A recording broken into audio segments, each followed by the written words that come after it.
ప్రియమైన దేవుని సంగమా, జీసస్ సాల్వేషన్ మినిస్ట్రీస్ వారి తరపున ప్రభు పేరట శుభములు వందనములు తెలియజేస్తూ ఉంటున్నాం. మరి అంశం ఏమిటి అంటే, పిల్లలు తండ్రి తన కుమారుల ఎడల జాలి చూపుతాడా? వాక్య భాగంలోనికి వెళ్ళే ముందు చిన్న ప్రార్థన చేసుకొని వాక్య భాగంలోనికి వెళ్దాం. ప్రేమ కలిగిన తండ్రి, దయగల మా నాయన, స్తుతులు స్తోత్రాలు చెల్లిస్తున్నాం ప్రభువా. ఇదిగో తండ్రి, మీరు ఇచ్చినటువంటి గొప్ప సమయాన్ని బట్టి మీకు స్తుతులు స్తోత్రాలు చెల్లిస్తున్నాం నాయన. వాక్యాన్ని వింటున్నటువంటి ప్రతి ఒక్కరిని మీరు ఆశీర్వదించండి, దీవించండి. వాక్యాన్ని విని విడిచిపెట్టకుండా వారి యొక్క హృదయంలో భద్రపరుచుకొని నీ రాజ్యానికి బాటలు వేసుకొని గొప్ప ధన్యత మీరు అనుగ్రహించమని ప్రార్థిస్తున్నాం. మరి ప్రభువా, బోధిస్తున్నటువంటి నాకు సమయోచితమైనటువంటి జ్ఞానాన్ని అనుగ్రహించమని క్రీస్తు నామమున అడిగి వేడుకొనుచున్నాం తండ్రి, ఆమేన్. ప్రియమైన దేవుని సంగమా, కీర్తనల గ్రంథం 103వ అధ్యాయం 13వ వచనం. తండ్రి తన కుమారుల ఎడల జాలి పడునట్లు యెహోవా తమ యందు భయభక్తులు గలవారి ఎడల జాలి పడును అన్నాడు. అంటే తండ్రి తన కుమారుల ఎడల జాలి పడతారా అంటే జాలి పడతాడు, దయ పడతాడు. అంటే జాలి దయ ఎవరికి ఉంటుందంటే తల్లిదండ్రులకే ఉంటుంది చూడు. అంటే పిల్లలు చిన్నప్పుడు చిరిగిపోయిన చక్కా ఉన్నా, సరిగా నీళ్లు పోసుకోకున్నా, వాళ్ళు ఎట్టున్నా తండ్రి చూడు తన బిడ్డ అయితే ఎత్తుకొని ముద్దుకుంటాడు. చీమిడంతా కారి ఇక్కడంతా ఎట్టన్నా ఉన్ని బురద పూసుకొని ఎలా ఉన్నా ఆ బిడ్డను ఎత్తుకొని ముద్దుకుంటాడు చూడు. అంటే జాలి పడతాడు, నా బిడ్డ, నా కుమార్తె, నా కుమారుడు. అంటే ఎట్టున్నా ఎత్తుకుంటావే. పక్కనోళ్ళ పిల్లలు అయితే చెప్పు, అంటే వేరే వాళ్ళ పిల్లలు అనుకో, వేరే వాళ్ళ పిల్లలు కనీసం బురద దక్కినా రే పో ఇంటికి పోయి కడుక్కోనా పో. అదే నీకు పుట్టినటువంటి కుమారుడైతే ఎత్తుకపోయి కాళ్ళు కడుగుతావు పట్టుకొని. పోనీ చీమిడి ఎంత కారుతుంది అనుకోండి, చీమిడి కూడా తీసి ఈయన సొక్కాకే దుడుచుకుంటాడు తండ్రి. జాలి పక్కనోళ్ళ పిల్లల మీద ఉండదు చూడు, ఉంటుందా? వాళ్ళు కనీసం పాత గుడ్డలు వేసుకొని ఉన్నారనుకో, రే ఇంటికి పోయి నీళ్ళు పోసుకొని రాపో అని అంటాడు. అంటే తండ్రి తన పిల్లల మీద ఎంత జాలి ఉంటుందంటే చాలా ఉంటుంది. జాలి, ప్రేమ, అమితమైన ప్రేమ.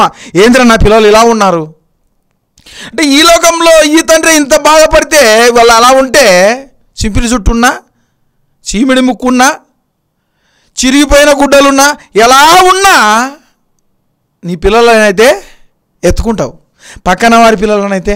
అలాగే వ్యత్యాసంగా చూడని వాడు ఎవరైనా ఉన్నారంటే అది పరలోకంలో ఉన్న తండ్రి మాత్రమే. నువ్వు ఎలా ఉన్నా దేవునికి ఇష్టమే, నువ్వు ఏ స్థితిలో ఉన్నా దేవునికి ఇష్టమే.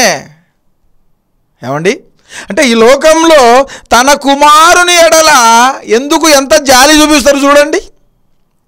అలాగే నా యందు భయభక్తులు కలిగి బ్రతికే వారిని కూడా, వారి పట్ల కూడా నేను అదే ప్రకారముగా జాలి, ప్రేమ అన్నీ చూపిస్తా. వారి పట్ల నేను కూడా ఎలా చూపిస్తా? జాలి, ప్రేమ, దయ అన్నీ చూపిస్తా. ఎవరైతే నాకు లోబడతారో నా పిల్లలు, తండ్రి ఏ విధంగా అయితే కుమారుల ఎడల జాలి పడతాడో, జాలి పడితే ప్రేమగా చూసుకుంటుంటారు పిల్లలను. జాలి.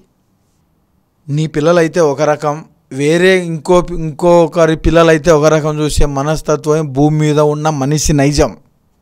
కానీ నన్ను అందరినీ ఒకే రీతిగా చూడడం దేవుని నైజం. అది దేవునికి ఇష్టం. అది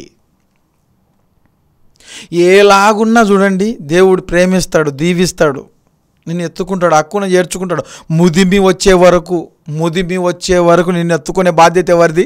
నాది అన్నాడు. ముదిమి వచ్చే వరకు. అంటే ఈ లోకంలో నువ్వు బ్రతికే బ్రతుకు, నువ్వు జీవించే జీవితం ఎవరి కోసమై ఉండాలి? తండ్రి కోసం. తండ్రి మాట వింటే ఎంత ప్రేమ ఉంటుంది చూడు.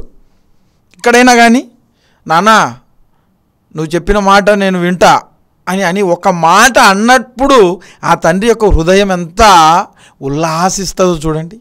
ఉల్లాసంగా ఉంటుందో చూడండి, సంతోషంగా ఉంటారో చూడండి. ఏదైనా చెప్పగానే పని చేశాడనుకో, ఆ తండ్రి మనసు ఎంత సంతోషంగా ఉంటుంది. నీకేం కావాలో అడుగు నాయనా, నీకేం కావాలో చెప్పు నాయనా అని చెప్తుంటాం. అదే పిల్లలు తల్లిదండ్రులకు నచ్చని పనులు చేశారనుకో, వాళ్ళను ఎడముగా చేయడానికి కూడా సిద్ధపడతాడు తండ్రి. అందుకే ఈ లోకంలో ఈ తండ్రి అంటే ఇంకో మాట అన్నాడు, ఏమన్నాడంటే తల్లి అయినా మర్చుతుంది కానీ నేను మర్చిపోను అన్నాడు. ఒక మాట అన్నాడు, ఏమన్నాడంటే తల్లి అయినా మర్చిపోతుంది. యెషయా గ్రంథం 49వ అధ్యాయం 15వ వచనంలో చక్కటి మాట ఉంది. స్త్రీ తన గర్భమున పుట్టిన బిడ్డను కరుణింపకుండా తన చంటి పిల్లను మరచునా, వారైనా మరచుదురు కానీ నేను నిన్ను మర్చిపోను అన్నాడు. అంటే తనకు పుట్టినటువంటి బిడ్డనైనా మర్చిపోతుంది తల్లి. ఇప్పుడు రాత్రి నిద్రపోయేటప్పుడు గాఢ నిద్రలో బిడ్డను మర్చిపోతుంది తల్లి. కానీ దేవుడు మర్చిపోతున్నాడా? వారైనా మర్చిపోతారు కానీ నేను మరచిపోను అన్నాడు. అంటే ఈ లోకంలో ఈ తల్లిదండ్రులు మర్చిపోతారు, కానీ పరలోకంలో ఉన్న తండ్రి అయితే మర్చిపోడు. ఎందుకంటే తాను మనలను ఇష్టముగా చేసుకున్నాడు, తన స్వరూపముగా తనకి ఇష్టముగా చేసుకున్నాడు. ఎలాగ చేసుకున్నాడు అంటే ఒక మాట అన్నాడు, యోబు గ్రంథంలో చక్కటి మాట 10వ అధ్యాయం 8వ వచనంలో చక్కటి మాట. ఆయన ఎలాగ చేశాడంటే, నీ హస్తములు నాకు అవయవ నిర్మాణము చేసి నన్ను రూపించి ఉన్నావు అన్నాడు. నీ హస్తములు అంటే దేవుని యొక్క హస్తములను తల్లి గర్భములో పెట్టి నీ కన్ను, ముక్కు, నోరు, చెవి, నీ అవయవాలు, నీ యొక్క కాళ్ళు, చేతులు ప్రతీది కూడా తల్లి గర్భములో చెయ్యి పెట్టి నిన్ను రూపించాడు. ఒక బొమ్మగా నీకు జీవాన్ని ఇచ్చాడు, నీవు తయారు చేసుకున్నాడు. తల్లి గర్భములో నీ హస్తములు నాకు అవయవ నిర్మాణం చేసి అన్నాడు. అవయవాలను నిర్మాణం చేశాడు. తల్లి గర్భములో చెయ్యి పెట్టి యొక్క గర్భంలో నిన్ను రూపించినాడు. ఎందుకంటే తన పోలికలో తన యొక్క రూపాన్ని నీలో నాలో చూసుకుంటున్నాడు దేవుడు. మరి అలాంటి దేవునికి భయపడవా? తండ్రికి లోబడి బ్రతకవా? తండ్రి మాట వినాలనే ఆలోచన నీకు లేదా? తండ్రి చిత్తం ఏమైంది ఈ లోకానికి పంపించిన తర్వాత ఆలోచిస్తున్నావా? కోట్ల కణాలు తల్లి గర్భంలోనికి వెళ్ళినప్పుడు నీ యొక్క కణం నిన్నే ఈ భూమి మీదకి కావాలి అని ఎందుకు కోరుకున్నాడు దేవుడు?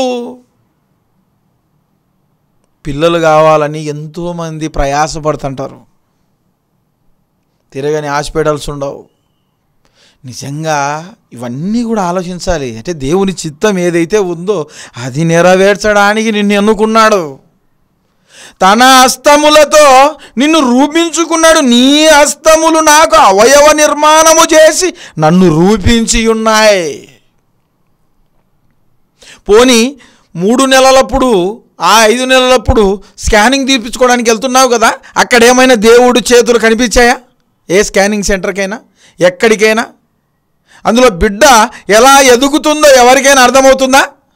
అందులో ఎవరు ఆ ప్రాణం పెడుతున్నారో, అందులో అవయవాలు ఎవరు నిర్మాణం చేస్తున్నారో ఏ డాక్టర్కైనా, ఏ సైంటిస్ట్కైనా, ఏ ఒక్కరికైనా అర్థమవుతుందా? అది ఎన్ని లక్షలు పెట్టినా కూడా స్కానింగ్ సెంటర్లో స్కానింగ్ మీద ఆ యొక్క స్కానింగ్లో చూసినప్పుడు బిడ్డ బాగుందా లేదా అనేది చెబుతారు, కానీ అది ఎవరు చేస్తున్నారు, అది అలా ఎలా రూపించబడుతుంది, అవయవాలు ఎలా వస్తున్నాయి, అవయవాలు పెరుగుతున్నాయా లేదా అని చెక్ చేస్తారు. మళ్ళీ అవి ఎలా పెరుగుతున్నాయి, ఎవరు పెంచుతున్నారు, ఇవేవి కూడా ఎవరికి తెలియదు.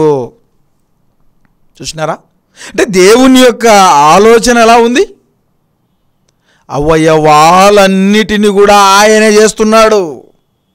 నీ హస్తములు దేవుని యొక్క హస్తములతో నేనెంత ప్రేమగా చూసుకుంటున్నాడు దేవుడు. తల్లి గర్భములో చూడు, తల్లి గర్భములో నువ్వు 9 నెలలు ఉన్నప్పుడు నీకు జీవాన్ని, ఆయుస్సును, నీ యొక్క అవయవాలను వీటన్నిటిని ఎవరిస్తున్నారు? ఎవరు పోషిస్తున్నారు? దేవుడు కాదా?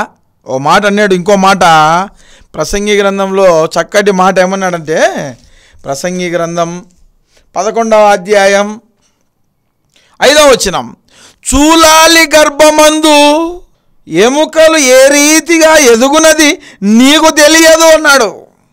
చూలాలి గర్భమందు ఎముకలు ఏ రీతిగా ఎదిగేది నీకు తెలియదు.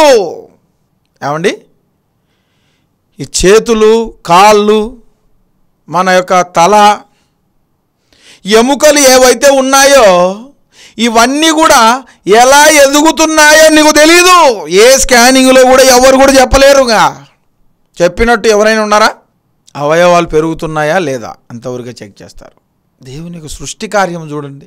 అవయవాలన్నిటినీ కూడా తన చిత్త ప్రకారం చేసుకున్నాడు. తన చిత్త ప్రకారంగా, తన ఇష్టంగా చేసుకున్నాడు. అన్ని ప్రతీది కూడా అంటే ఈ లోకంలో ప్రతీది కూడా ఎవరి ఇష్టానుసారంగా చేసుకుంటున్నారంటే దేవుని చిత్తం.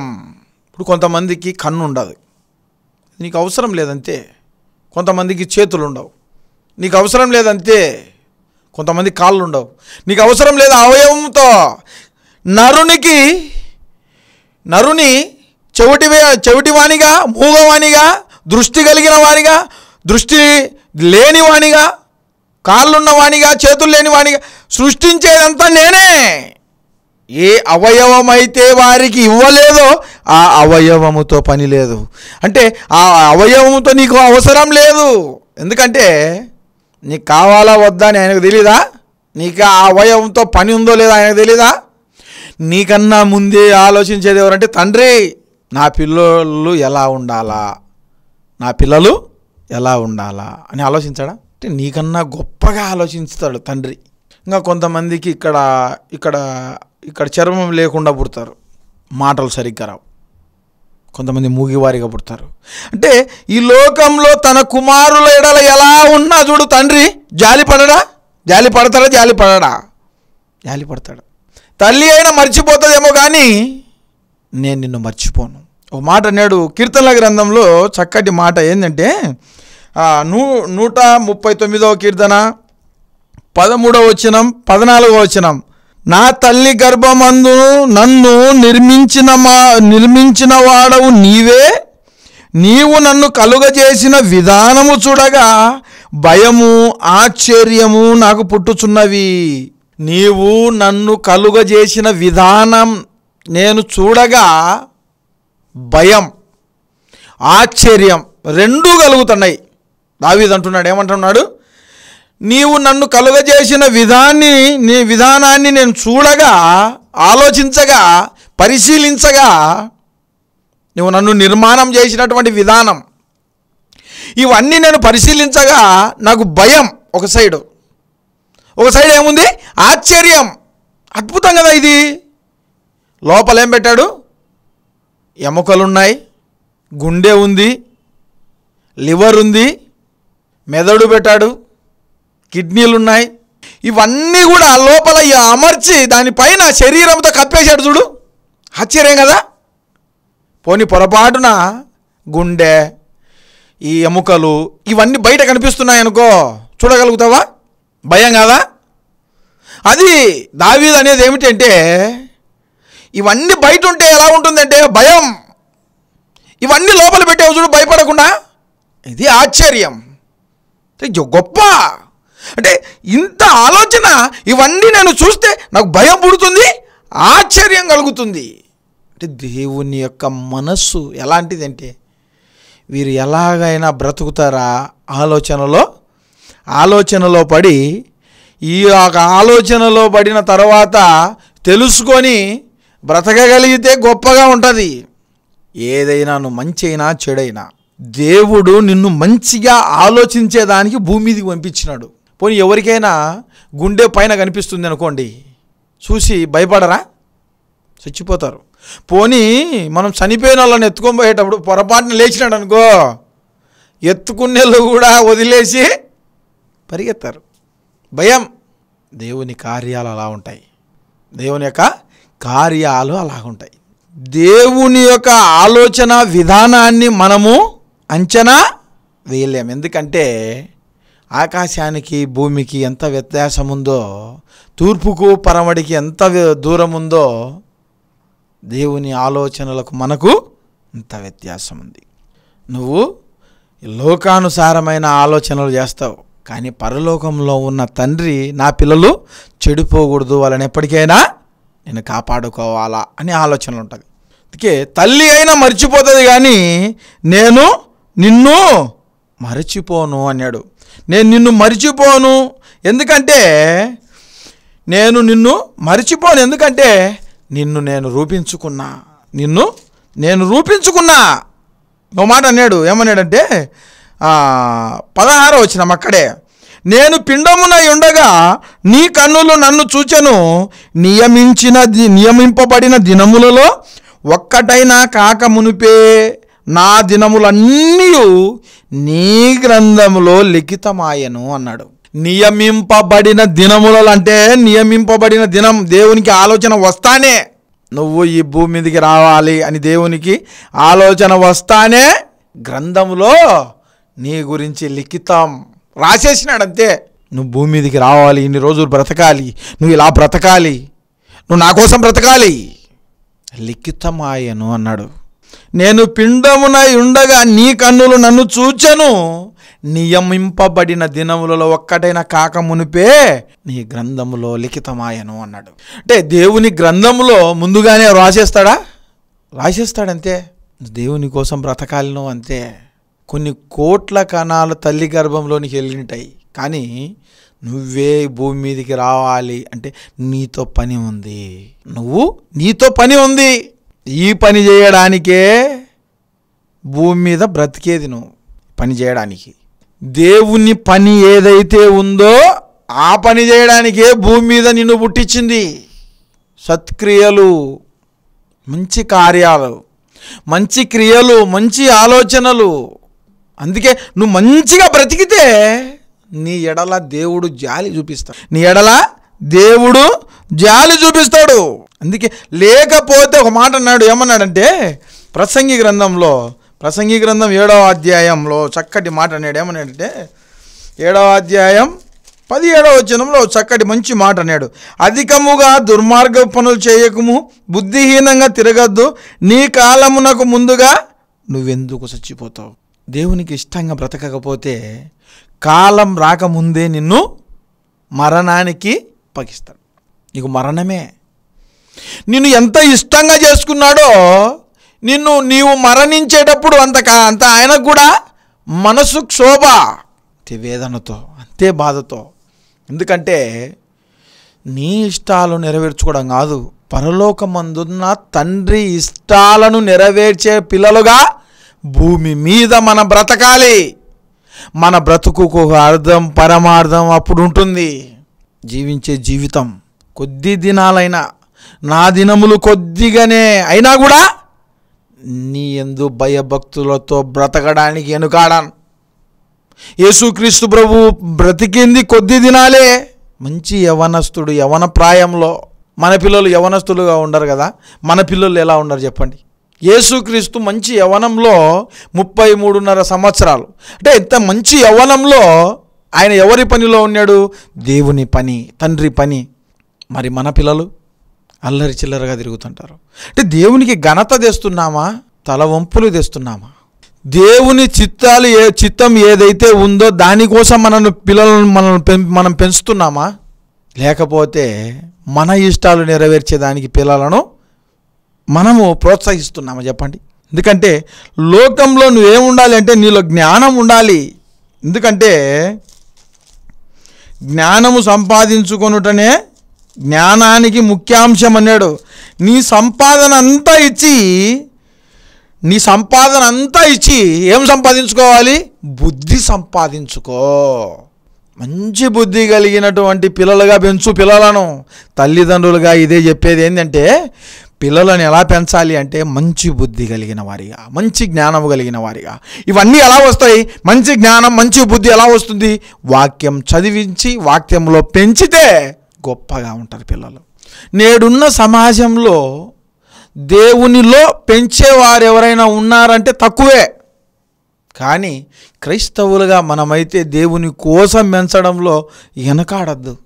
దేవునిలో పెంచడంలో మనం వెనుకాడద్దు. ఎందుకంటే ఒక మాట అన్నాడు, ఏమన్నాడంటే 119వ కీర్తనలోనే చక్కటి మాట ఉంది. 9వ వచనంలో, యవనస్తులు దేని చేత తమ నడతను శుద్ధిపరుచుకొందురు, నీ వాక్యమును బట్టి దానిని జాగ్రత్తగా చూసుకొనుట చేతనే కదా. వాక్యాన్ని ఎప్పుడైతే జాగ్రత్తగా చూసుకుంటారో, వాక్యానికి ఎప్పుడైతే విధేయులుగా ఉంటారో, వాక్యాన్ని ఎప్పుడైతే ధ్యానించడం, బోధించడం ఈ రెండు అలవాటుగా చేసుకుంటారో అప్పుడు పిల్లలు గొప్పగా ఉంటారు. అయ్యా సంఘాలలో యవనస్తులు కొంతమంది ప్రకటించే వాళ్ళు ఉన్నారు. కొంతమంది ఎక్కడికి వెళ్ళినా వారి తల్లిదండ్రులకు ఘనత. ఏ ఊరు నాయన అంటే పలానా ఊరు, అంటే ఆ ఊరి వారికి ఘనత. ఎవరి పిల్లలు మీరు ఆ ఊరిలో అంటే పలానా వాళ్ళ కొడుకు, పలానా వాళ్ళ పిల్లలమని చెప్పారనుకోండి, ఆ తల్లిదండ్రులకు ఘనత. వీరు చేసే సువార్త పనిలో దేవునికి ఘనత. దేవుని వాక్యం యవన జీవితంలో ప్రకటిస్తున్నారు. అంటే మిమ్మల్ని రూపించుకున్నది, మిమ్మల్ని తయారు చేసింది, మీకు అవయవాలన్నీ ఇచ్చింది ఎందుకోసం అంటే దేవునిలో బ్రతకడం కోసం, దేవుని కోసం బ్రతకడం కోసం. అంటే దేవుని యందు భయభక్తులుగా అడిగి బ్రతకడం కోసం. ఒక పౌలు గారిని చూడండి, నా మటుకు బ్రతుకుట క్రీస్తే, చావైతే మేలు, లాభం. ఎందుకంత లాభం అన్నాడు అంటే మరణించడం గొప్ప విషయమా? గొప్ప విషయమే.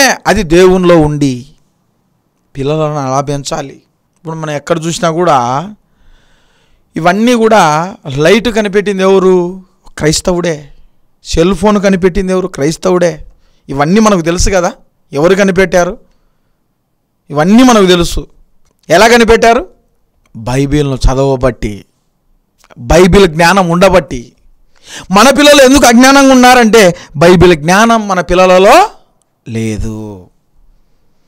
మన పిల్లలలో బైబిల్ జ్ఞానం లేదు కాబట్టే అజ్ఞానంగా బ్రతుకుతున్నారు. సరిగా చర్చికి వచ్చే వాళ్ళు ఎవరైనా ఉండరేమో చెప్పండి. ఆదివారం అయితే వస్తారు, ఏంది? ప్రభు బల్లలో పాలు పంపులు పొందేదానికి. దాని తర్వాత మళ్ళీ వారం వరకు అటు సైడ్ చూసే వాళ్ళే ఉండరు. మగవారు, పురుషులు ఎవరు? స్త్రీలు అయితే వస్తారు కానీ పురుషులు ఎవరు అటు సైడ్ చూసేవాళ్ళే ఉండరు మళ్ళీ ఆదివారం వరకు. ఓకే, మన బ్రతుకు మారాలి అంటే వాక్యాన్ని మన బ్రతుకులో పెట్టుకోవాలి.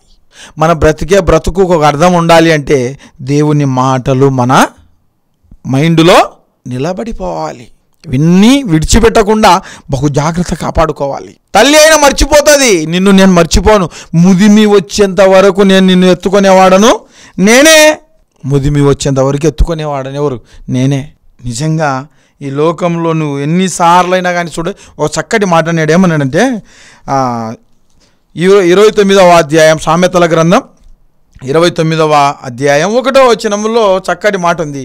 ఎన్నిసార్లు గద్దించినను లోబడని వాడు మరి తిరుగు లేకుండా హఠాత్తుగా నాశనమవుతాడు. అంటే పిల్లలకు కానివ్వండి, తల్లిదండ్రులకు కానివ్వండి, మనం ఎన్నిసార్లు గద్దించినా దేవుని వైపునకు మళ్ళలేదనుకో హఠాత్తుగా మరణిస్తారు.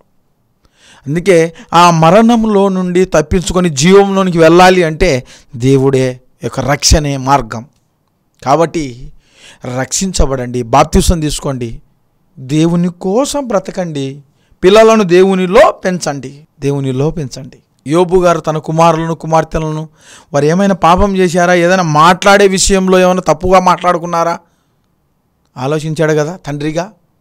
మరి నువ్వు ఆలోచిస్తున్నావా? కింద పడగానే దేవా ఏంది నా కుమారునికే ఇలా జరిగింది, నా కుమార్తెకే ఇలా జరిగింది అంటున్నావే. మరి వారు బాగున్నప్పుడు, ఆనందంగా ఉన్నప్పుడు దేవుని జ్ఞాపకం తెచ్చుకుంటున్నావా? నీ కోసం ఇంత కష్టపడ్డాడు దేవుడు. నీ అవయవాలన్నీ కూడా ఆయన రూపించాడే. నీకు ఇచ్చినటువంటి ప్రతీది కూడా ఈ భూమి మీదకి వస్తానే నువ్వు ఆస్వాదించేది, నువ్వు తినేది ప్రతీది కూడా నువ్వు భూమి మీదకి రాగానే నువ్వు తినాలి, త్రాగాలి, ఇవన్నీ అనుభవించాలి. నువ్వు నీరు తాగాలని నీకు తెలుసా? పాలు తాగాలని నీకు తెలుసా? ఫలాలు తింటే నీ ఆకలి తీరుతుందని తెలుసా? భూమి మీద ప్రతిదీ కూడా నీ కోసం ఉంచాడే. మరి దేవుని కోసం నువ్వు ఎందుకు బ్రతకవు?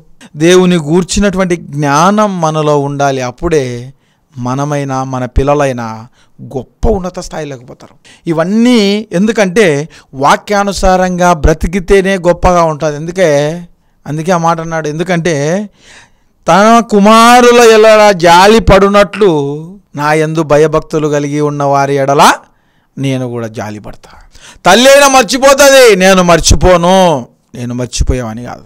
అందుకే పిల్లలను ఎవరిలో పెంచాలి? ప్రభు యొక్క శిక్షలో, బోధలో పెంచాలి. పిల్లలను కోపము రేపక ఎవరిలో పెంచాలి? ప్రభు యొక్క శిక్షలో, బోధలో పెంచడం నేర్చుకోండి. కాబట్టి లోక సంబంధంగా పెంచకుండా పరలోక సంబంధంగా మనం క్రైస్తవులుగా దేవునిలో ఉండడానికి, దేవుని కోసం బ్రతకడానికి, పరలోక సంబంధంగా జీవించడానికి అందరూ కృషి చేయండి. కొద్ది మాటలు దేవుడు దీవించునుగాక. అందరూ తలలో ఉంచినట్లయితే ప్రార్థన చేసుకుందాం. ప్రేమ కలిగిన తండ్రి, దయగల మా నాయన, స్తుతులు స్తోత్రాలు చెల్లిస్తున్నాం ప్రభువా. ఇంతవరకు విన్నటువంటి మాటలను బట్టి ప్రార్థిస్తున్నాం. మరి నాయన, నీ చిత్తానుసారమైన కృపలో మరి తండ్రి ప్రతి ఒక్కరిని మరి నడిపించమని ప్రార్థిస్తున్నాం. మరి తండ్రి, విన్నటువంటి వాక్యాన్ని విడిచిపెట్టకుండా వారి యొక్క హృదయంలో భద్రపరుచుకొని వాక్యానుసారమైన స్థితి, వాక్యానుసారమైన జీవితంలో జీవించే గొప్ప ధన్యత, భాగ్యం మీరు అనుగ్రహించమని ప్రార్థిస్తున్నాం. జీసస్ సాల్వేషన్ మినిస్ట్రీస్ వారిని బట్టి ప్రార్థిస్తున్నాం ప్రభువా. మరి నాయన, ఆయా సంఘాలలో స్వార్థ పరిచర్య చేస్తున్నటువంటి వారిని బట్టి ప్రార్థిస్తున్న వారి యొక్క రాకపోకలలో మీరు తోడుండి మరి నడిపించమని క్రీస్తు నామమున అడిగి వేడుకొనుచున్నాము తండ్రి. ఆమేన్. అందరికీ వందనాలు. సెలవు.